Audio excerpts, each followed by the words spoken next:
Logan Thomas, he went down with a hamstring injury in the team's win over the Falcons. So now Ricky SealsJones, he is the next man up here.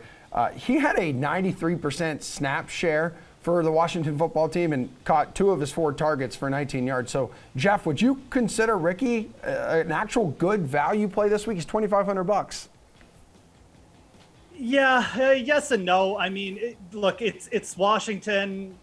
Like, how much are they going to throw the ball?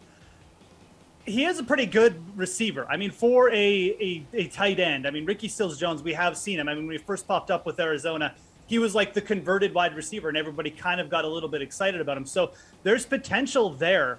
I think when the big thing is, though, you look at this matchup against New Orleans. Like, we know Daniel Jones kind of had a career day against New Orleans, but like, is Lightning really going to strike twice here? I mean, the Saints play at the slowest pace in the league. They're not really going to be attacking Washington through the air too much here. I just see a slow game. Like, I basically just don't want anything to do with this game. So Ricky SealsJones at the min price, yeah, you can play him, I guess. But like, don't be shocked if you end up with like 2 targets and no catches. So I like the player. I wish he was in, like, I wish they were playing Atlanta again, because I'd be interested in this, but they're playing New Orleans.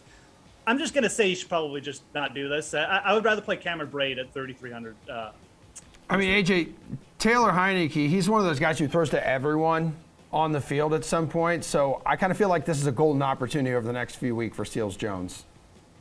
I agree. The thing is, like, what do you need out of a 2,500 guy to make it worth it, right? Like, a couple of points here, you, in theory, have spent up the rest of your lineup, and, then you're getting some bigger production there. So I actually do kind of like this play. The one thing I think is important to watch, though, is Curtis Samuel and his groin injury and where he shakes out with that. He took 4 targets last week. That was his first game back from injury, but he's been held out of practice this week again with that same groin problem. Like, if he plays, I'm maybe not as bullish on SealsJones here, but if he's out, then that's one less option for Washington there. And I really do think it makes it worthwhile to consider a guy at that low price tag. Pearce, worthwhile considering in your eyes? I do. I love this segment because I get to talk about these players that typically, if I brought them up, Steve Buchanan would just roll his eyes. But now we have an excuse to just go into it. 2017, I looked at the script. We talked about Ricky SealsJones. I don't think we've probably talked about him since 2017. But, hey, here he is again. He's going to take over Logan Thomas's role. Thomas found the end zone 2 times this season.